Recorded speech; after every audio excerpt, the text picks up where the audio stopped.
வணக்கம். இலங்கை செய்திகளுடன் நான் ரோஷன். விரிவான செய்திகளுக்கு முன் தலைப்புச் செய்திகள்.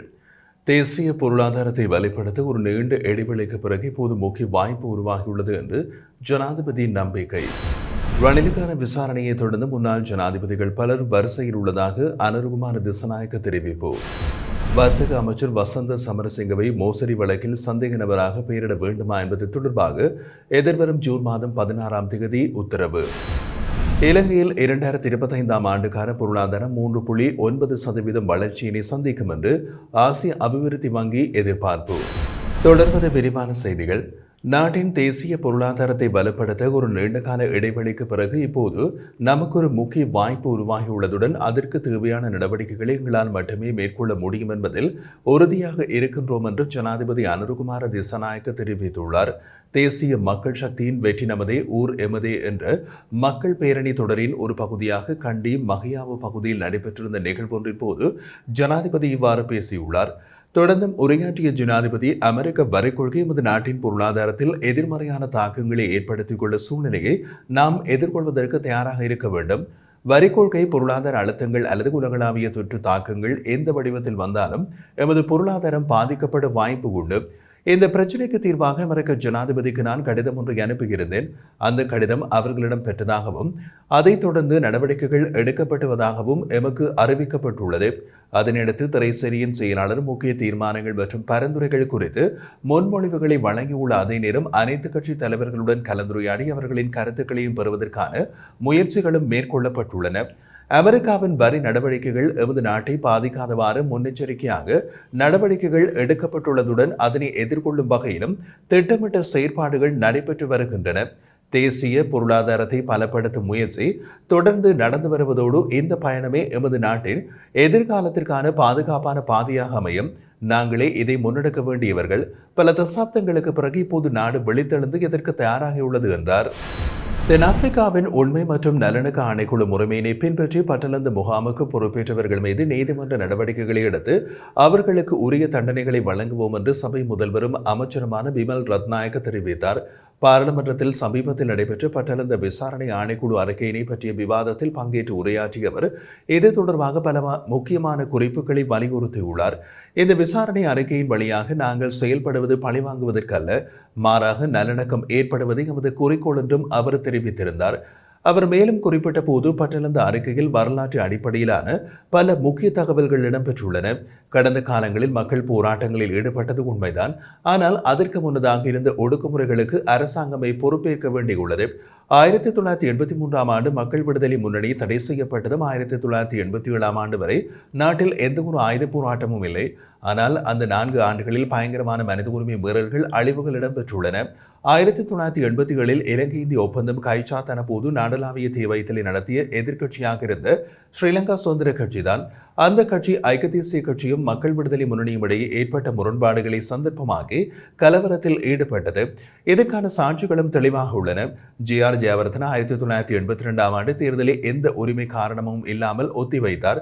83ஆம் ஆண்டு கருப்பு ஜூலை கலவரம் உருவாக்கப்பட்டு சுமார் 3 லட்சம் தமிழர்கள் நாட்டை விட்டு சென்றனர். பட்டலந்த அறிக்கையின் மூலம் மனித உரிமை மீறல்களுக்கு தீர்வு காணும் வகையில் நீதிமன்ற நடவடிக்கைகள் எடுக்கப்படும். அந்த முகாமின் முக்கிய பொறுப்பாளிகளுக்கு தண்டனை கிடைக்கச் செய்வோம்.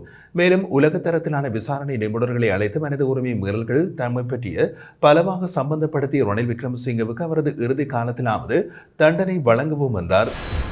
முன்னாள் ஜனாதிபதி ரணில் விக்ரமசிங்கவுக்கு தற்போது லஞ்ச ஒழிப்பு ஆணைக்குழுவால் விசாரணைக்கு அழைப்பாணை எடுக்கப்பட்டுள்ளதாக ஜனாதிபதி அனுருகுமார திசாநாயக்க தெரிவித்துள்ளார். மக்கள் சந்திப்பொன்றில் கலந்து கொண்டு பேசிய அவர் அடுத்தடுத்த விசாரணைகளுக்காக முன்னாள் ஜனாதிபதிகள் வரிசையில் உள்ளனர் என்றும் குறிப்பிட்டிருந்தார். அவர் மேலும் தெரிவிக்கையில், கடந்த காலங்களில் ஊழல் மற்றும் லஞ்சத்தில் ஈடுபட்டவர்களுக்கு எதிராக என்ன நடவடிக்கை எடுத்தீர்கள் என்று மக்கள் கேட்கின்றார்கள். இப்போது அந்த நடவடிக்கைகள் நடைபெற்று வருகின்றன. லஞ்ச ஊழல் ஒழிப்பு ஆணைக்குழுவையும் குற்றப்புலனாய்வு திணைக்களத்தையும் நாங்கள் பலப்படுத்தியுள்ளோம். தற்போது முன்னாள் அமைச்சர்கள் 3 சிறையில் உள்ளனர். இது ஒரு நல்ல முன்னேற்றம்.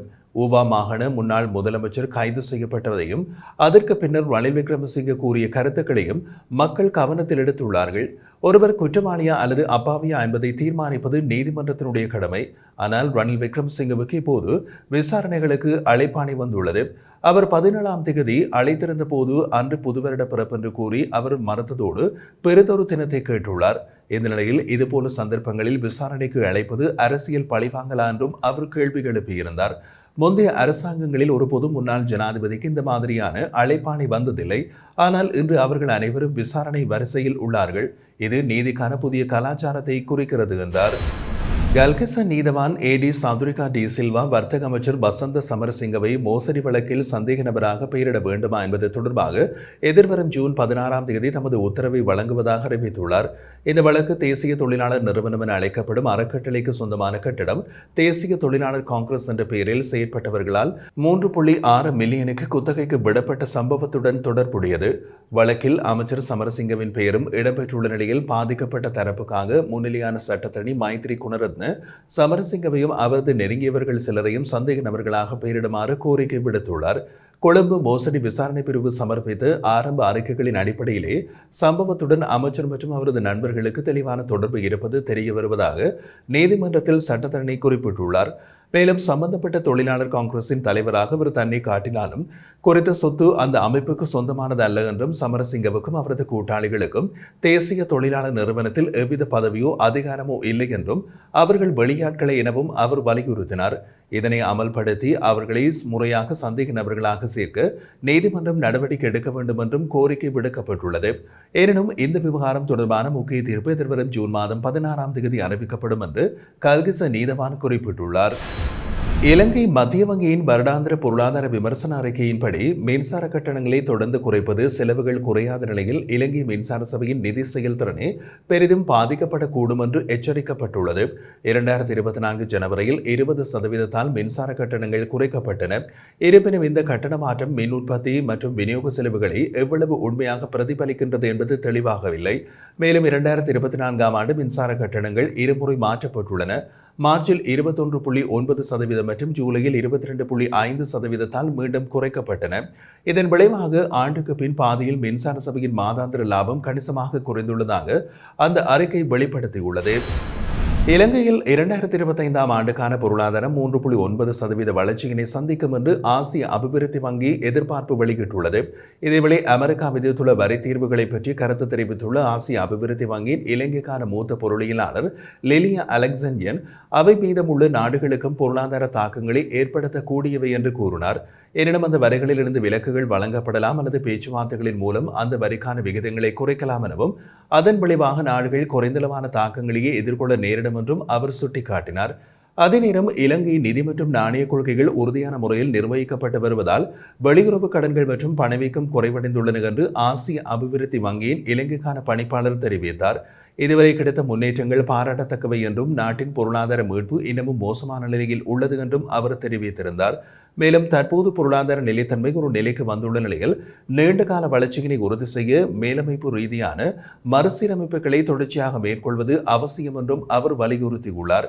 இதற்கிடையில் உலகளாவிய வர்த்தக அழுத்தங்கள் மற்றும் பிற பொதுவான சவால்களை எதிர்கொள்ள பிராந்திய மட்டத்திலான ஒத்துழைப்பை மேம்படுத்திக் கொள்வது இன்றியமையாததாகும் என்றும் அவர் முடிவாக குறிப்பிட்டிருந்தார். இறக்குமதி செய்யப்பட்ட வாகனங்களை பதிவு செய்யாமலே பயன்படுத்திய முன்னாள் அமைச்சர்கள் மற்றும் நாடாளுமன்ற உறுப்பினர்களின் பட்டியல் விரைவில் வெளியிடப்படும் என்று ஜனாதிபதி அனுருகுமார திசாநாயக்க தெரிவித்துள்ளார். மக்கள் சந்திப்பொன்றில் உரையாற்றிய அவர் சட்டத்திற்கு மீறாக வாகனங்களை பயன்படுத்தி அரசியல் தலைவர்கள் சிலர் விரைவில் கைது செய்யப்படுவார்கள் என்றும் இது அரசியல் பழிவாங்கல் அல்ல, சட்டத்தின் செயல்பாடு மட்டுமே என்றும் அவர் தெளிவுபடுத்தியிருந்தார். ஊவா மாகாண முன்னாள் முதலமைச்சர் மாகாண சபையின் வங்கிக் கணக்கிலிருந்து அனாவசியமாக பணம் பெற்றமைக்காக கைது செய்யப்பட்டு விளக்கமறியலில் வைக்கப்பட்டுள்ளதை நினைவுபடுத்தியிருந்த ஜனாதிபதி முன்னாள் ஜனாதிபதி ரணில் விக்ரமசிங்கே தனது அறிவுறுத்தலுக்கு ஏற்ப அந்த பணம் பெற்றதாக தற்போது கூறுவதையும் சுட்டிக்காட்டியிருந்தார். இதனையடுத்து ரணில் விக்ரமசிங்கவுக்கும் கையூட்டல் ஒழிப்பு ஆணைக்குழு அழைப்பாணை அனுப்பியுள்ளமை குறிப்பிடத்தக்கது.